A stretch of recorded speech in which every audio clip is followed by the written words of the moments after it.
Hello, welcome to our channel. അപ്പം നമ്മളിന്ന് home മെയ്ഡായിട്ട് രസം പൗഡറാണ് കേട്ടോ ഉണ്ടാക്കിയിട്ടുള്ളത്. അപ്പോൾ ഇതിന് മുമ്പ് നമ്മൾ സാമ്പാർ പൊടി ഉണ്ടാക്കിയിരുന്നു. ഇത് കാണാത്തവർ ആ ലിങ്കിൽ കയറി ഒന്ന് കാണാം കേട്ടോ. അപ്പോൾ അതിനായിട്ട് ആദ്യം തന്നെ അരക്കപ്പ് മല്ലി എടുത്തിട്ടുണ്ട്. അരക്കപ്പ് മല്ലി, അതിൻ്റെ കൂടെ കുറച്ച് കറിവേപ്പില, നല്ല മണം ഉണ്ടാവും കേട്ടോ കറിവേപ്പില ഇട്ട്, അതിനാണ് അങ്ങനെ ചെയ്യുന്നത്. ഒരു ഡ്രൈ റോസ്റ്റ് ചെയ്തെടുക്കുക. അരക്കപ്പ് മല്ലിയാണ് എടുത്തിരിക്കുന്നത്.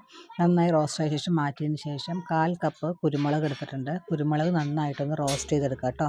അപ്പോൾ നല്ല ചൂടായിരിക്കും ചട്ടി, അതുകൊണ്ട് തന്നെ ജീരകവും നമുക്ക് 1/4 കപ്പാണ് എടുത്തിരിക്കുന്നത്. പെട്ടെന്ന് തന്നെ ജീരകം വറുത്തെടുക്കുക. അതിനുശേഷം നമുക്ക് ഒരു കഷ്ണം കായം ഇട്ടിട്ട് അതൊന്ന് വറുക്കുന്നുണ്ട്. കായമില്ലെങ്കിൽ നമുക്കൊരു സ്പൂൺ കായപ്പൊടി അവസാനം ഇട്ട് പൊടിച്ചാലും മതി കേട്ടോ. പിന്നെ നമ്മൾ പരിപ്പും കടലപ്പരിപ്പ് 1/4 കപ്പ് വീതം എടുത്തിട്ട് അതും ഡ്രൈ റോസ്റ്റ് ചെയ്തെടുക്കുന്നുണ്ട്.